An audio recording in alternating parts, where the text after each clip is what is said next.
सभी प्यारे भाई बहनों को राम राम नमस्कार। इस वीडियो में हम बात करने वाले हैं राजस्थान पुलिस कांस्टेबल की न्यू वैकेंसी के बारे में। तो आप सभी को बता दें कि 6000 पदों पर आपकी भर्ती हो रही है, जो कि आप सभी के लिए गोल्डन अपॉर्चुनिटी है। तो पूरी वीडियो को लास्ट तक जरूर देखें ताकि आप सभी को ये क्लियर हो पाए कि कौन कौन इसके लिए आवेदन कर सकता है, कैसे आप आवेदन कर सकते हैं, सिलेबस क्या रहेगा, एग्जाम पैटर्न क्या रहेगा, सिलेक्शन प्रोसेस क्या रहेगा, हर एक चीज इस वीडियो में आप सभी को क्लियर हो जाएगी।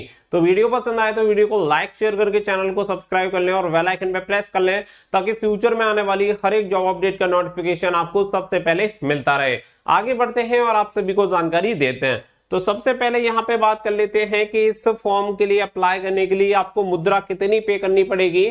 तो मुद्रा की अगर बात करें, पैसों की बात करें, तो देखिए अगर परीक्षा शुल्क यहाँ पे दिया हुआ है कि जो भी सामान्य वर्ग के अभ्यर्थी होंगे या राजस्थान के क्रीमी लेयर श्रेणी के कैंडिडेट होंगे या इसके अलावा अन्य राज्यों के भी जो भी कैंडिडेट होंगे उन्हें 500 रुपए यहाँ पे फीस पे करनी होगी।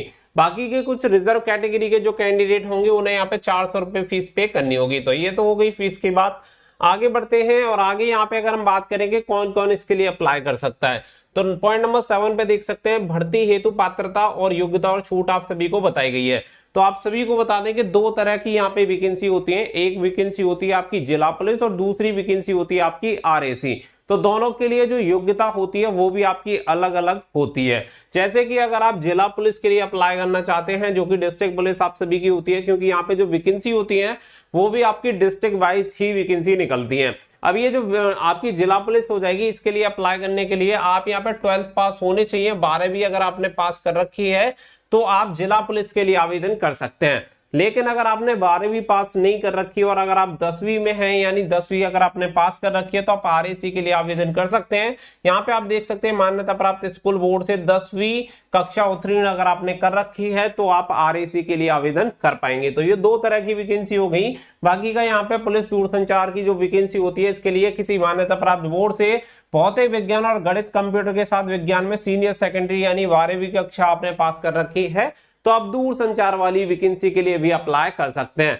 वैसे मेजर जो वैकेंसी होती है वो जिला पुलिस और आरएसी की ही आपकी सबसे अधिक वैकेंसी होती है। तो इसके अकॉर्डिंग आपको जो भी ठीक लगता है और जो भी आपकी क्वालिफिकेशन है उसके अकॉर्डिंग आप इसके लिए आवेदन कर सकते हैं।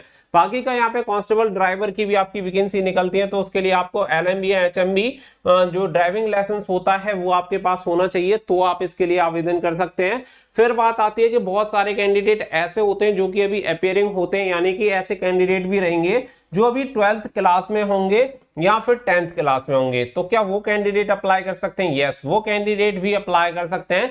बट जब आपका डॉक्यूमेंट वेरिफिकेशन होगा तो डॉक्यूमेंट वेरिफिकेशन के टाइम पे आपको सभी डॉक्यूमेंट्स दिखाने पड़ेंगे, यानी कि अभी आपकी मार्कशीट नहीं आई है तो कोई दिक्कत वाली बात नहीं है, आप इसके लिए आवेदन कर सकते हैं। क्लियर यहाँ पे बोला गया जो अभ्यर्थी न्यूनतम शैक्षणिक योग्यता की निर्धारित परीक्षा में अध्ययनरत है वे भी इस भर्ती हेतु आवेदन कर सकते हैं। लेकिन सारे मापतौल के समय उन्हें न्यूनतम शैक्षणिक योग्यता उत्तीर्ण होने का मूल प्रमाण पत्र अंक तालिका प्रस्तुत करना होगा। यदि कोई अभ्यर्थी न्यूनतम शैक्षणिक योग्यता उत्तीर्ण होने का मूल प्रमाण पत्र अंक तालिका प्रस्तुत नहीं करता है तो उसे सारे मापतौल में सम्मिलित नहीं किया जाएगा।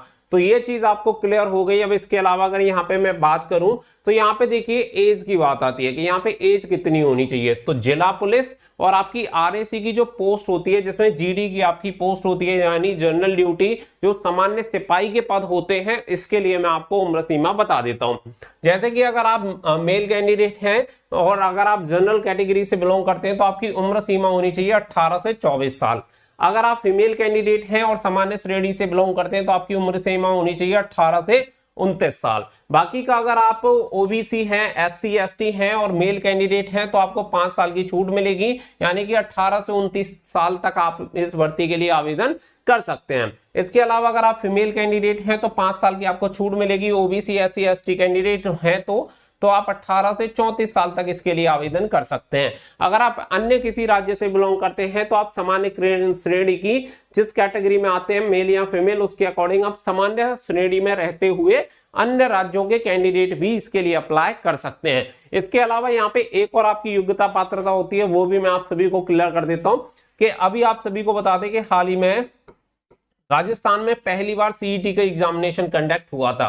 तो जो बच्चे भी सीईटी में पार्टिसिपेट किए होंगे केवल वही कैंडिडेट अप्लाई कर सकते हैं और इसके लिए भी न्यूनतम योग्यता रखी गई है 40%, यानी कि जिस बच्चे के सीईटी में 40% से अधिक नंबर होंगे केवल वही कैंडिडेट इसके लिए अप्लाई कर सकते हैं। और इस बार कुछ आपकी जो सिलेक्शन प्रोसेस होता है इसमें भी चेंजेस देखने के लिए मिलेंगे, वो भी मैं आपको क्लियर कर दूंगा कि कितने कैंडिडेट को फिजिकल के लिए बुलाया जाएगा। प्रथम जो आपका चरण रहेगा, फर्स्ट फेज जो रहेगा, उसके लिए कितने कैंडिडेट क्वालिफाई होंगे, तो वो सारी चीजें आप सभी को इस वीडियो में क्लियर होने वाली हैं।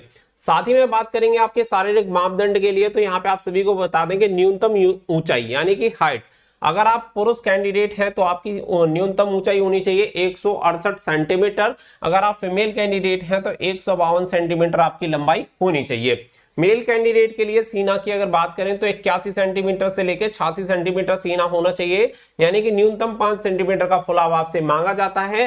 बाकी का महिलाओं के लिए यहाँ पे जो वजन होता है वो 47.5 किलो यहाँ पे होना चाहिए। तो ये तो हो गई आपकी यहाँ पे सारे मापदंड की बात। आगे बढ़ते हैं तो देखो फिर बात आ जाती है आपकी सिलेक्शन प्रोसेस की। तो सिलेक्शन प्रोसेस में पहले की भर्तियों की अगर हम बात करें तो उसमें सबसे पहले आपका रिटन एग्जामिनेशन और फिर आपका फिजिकल हुआ करता था। लेकिन इस बार आपको कुछ बदलाव देखने के लिए मिलेंगे, क्योंकि ये भर्ती सीईटी को लागू करने के बाद की जा रही है, इसलिए इस बार आपका पहले फिजिकल कंडक्ट होगा और जो व्यक्ति फिजिकल में क्वालिफाई होंगे केवल उन्हीं कैंडिडेट को रिटन एग्जामिनेशन के लिए बुलाया जाएगा। अब बात आती है कि यहाँ पे फिजिकल के लिए कितने कैंडिडेट को बुलाया जाएगा। तो देखिए सीईटी में जिनके 40% होंगे वो सभी आवेदन कर सकते हैं, और जो भी कैंडिडेट आवेदन करेंगे उसमें से जितनी वैकेंसी है उसके 15 गुना कैंडिडेट को फिजिकल के लिए बुलाया जाएगा। यानी कि जितनी आपकी वैकेंसी है उसके 15 गुना कैंडिडेट आप लगा लीजिए, तो उसी हिसाब से केवल इन्हीं कैंडिडेट को शॉर्टलिस्टेड किया जाएगा, वैकेंसी के 15 गुना कैंडिडेट को। बाकी के कैंडिडेट इस भर्ती में सम्मिलित नहीं हो पाएंगे।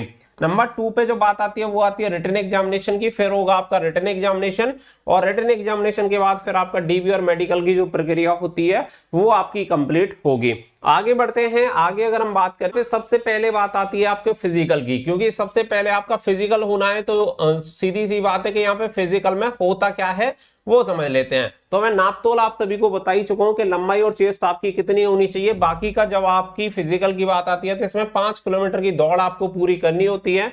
तो अगर आप यहाँ पे 5 किलोमीटर की दौड़ की अगर बात करें तो यहाँ पे आपकी 25 मिनट में आपको पुरुष कैंडिडेट को 5 किलोमीटर की दौड़ पूरी करनी होती है, और महिला अभ्यर्थी हैं तो 35 मिनट में आपको 5 किलोमीटर की दूरी तय करनी होती है। बाकी के कुछ ट्राइबल सब प्लान क्षेत्र के अनुसूचित जाति और अनुसूचित जनजाति के जो कैंडिडेट हैं उनके लिए 30 मिनट का समय दिया जाता है, और इसके लिए 30 अंक भी आपको दिए जाते हैं।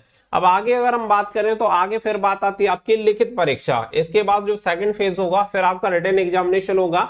रिटन एग्जामिनेशन जो होगा वो 150 अंकों का आपका रिटन एग्जामिनेशन होगा। पूरा जो पेपर रहेगा वो ऑब्जेक्टिव टाइप रहेगा, जिसमें 150 प्रश्न आपको पूछे जाएंगे। 2 घंटे की आपकी अवधि रहेगी। हर एक प्रश्न के लिए 1 अंक आपको दिया जाएगा।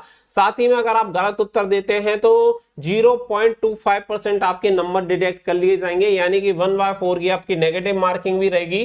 पेपर आपका ऑफलाइन कंडक्ट होगा, जिसमें आपके सिलेबस रहेंगे नंबर 1, 2, 3 एंड 4। यहाँ पे आप देख सकते हैं कि 3 सेक्शन आपके 4 सेक्शन टोटल सेक्शन में डिवाइड है। पहले सेक्शन जो रहेगा विवेचना एवं तार्किक योग्यता तथा कंप्यूटर सामान्य ज्ञान, 60 प्रश्न होंगे, 60 अंक आपको दिए जाएंगे। इसके अलावा सामान्य ज्ञान, समाज विज्ञान, सामाजिक विज्ञान और समसामयिक विषयों पर 35 क्वेश्चन, 35 अंक आपको दिए जाएंगे। महिला एवं बच्चों के प्रति अपराध एवं उनसे संबंधित कानूनी प्रावधान, इसके लिए 10 प्रश्न और 10 अंक आपको दिए जाएंगे। बाकी का राजस्थान के इतिहास, संस्कृति, कला, भूगोल और राजनीति एवं आर्थिक स्थिति से संबंधित 45 प्रश्न आपसे पूछे जाएंगे, जिसके लिए 45 नंबर आपको दिए जाएंगे। यानी कि टोटल आपका 150 क्वेश्चन आपका रहेंगे, 150 नंबर आपको दिए जाएंगे, और 30 नंबर का आपका फिजिकल होता है। इस हिसाब से टोटल आपके नंबर जो हो जाते हैं वो हो जाते हैं 200 नंबर में से आपकी जो फाइनल मेरिट होती है वो फाइनल मेरिट यहाँ पे तैयार होगी। कुल मिला के आपके 200 नंबर पर ये फाइनल मेरिट तैयार होगी। अब इसके अलावा बात आती है तो देखिए यहाँ पे आप सभी देख सकते हैं 3578 कांस्टेबलों की भर्ती, परीक्षा से पहले फिजिकल, ये सारी चीजें आप सभी को यहाँ पे क्लियर कर दी गई हैं। और ये पुलिस महानिदेशक जो हैं उमेश मिश्रा राजस्थान पुलिस के, उनकी तरफ से जानकारी दी गई थी। यहाँ पे देख सकते हैं कांस्टेबल के रिक्त पदों के मुताबिक प्रस्ताव बनाकर सरकार को भेजा है। सरकार की अनुमति मिलने पर विज्ञप्ति जारी कर दी जाएगी। साथ ही में आप सभी को बता दें कि ये जो पद हैं ये केवल आपके डिस्ट्रिक्ट पुलिस, जो जिला पुलिस होती है, केवल उसके पद हैं। बाकी का इसके अलावा जैसा कि मैंने आप सभी को बताया कि यहाँ पे आपके आरएसी की पदों को भी शामिल किया जाएगा। तो लगभग आपके 3578 और लगभग 2500 पद लगभग माना जा रहा है कि 2500 पद लगभग, ठीक है, अप्रोक्सीमेट इतने पद और आपके आरएसी के हो सकते हैं। यानी कि कुल मिलाकर लगभग ये जो भर्ती होगी, जब इसका नोटिफिकेशन रिलीज होगा तो लगभग 6000 पदों पर ये आपकी भर्ती होनी है।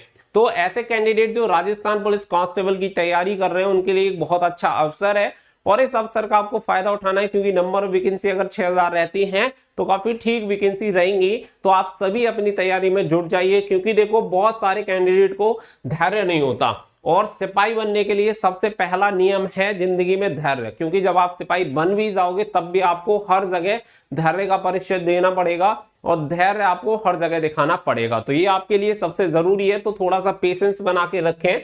अभी आपके जो 3578 पदों का क्लियर हो चुका है, जल्दी ही आपके जो आरएसी के पद होंगे इनके बारे में भी सूचना आपको जारी कर दी जाएगी। इसके बाद लगभग 6000 पदों पर यह विज्ञप्ति जारी होगी। उम्मीद करता हूं कि जो बच्चे राजस्थान पुलिस कांस्टेबल की तैयारी कर रहे हैं या इस भर्ती का इंतजार कर रहे हैं उन सभी को ये पूरी अपडेट से सारी चीजें क्लियर हो गई होंगी। तो वीडियो पसंद आई हो तो प्लीज वीडियो को लाइक शेयर करके चैनल को सब्सक्राइब कर लें और बेल आइकन पर प्रेस कर लें, ताकि भविष्य में आने वाली हर एक जानकारी आप सभी तक पहुंच पाए। मिलते हैं अगली वीडियो में, फिलहाल के लिए बस इतना ही। So thank you for watching. जय हिंद, जय भारत।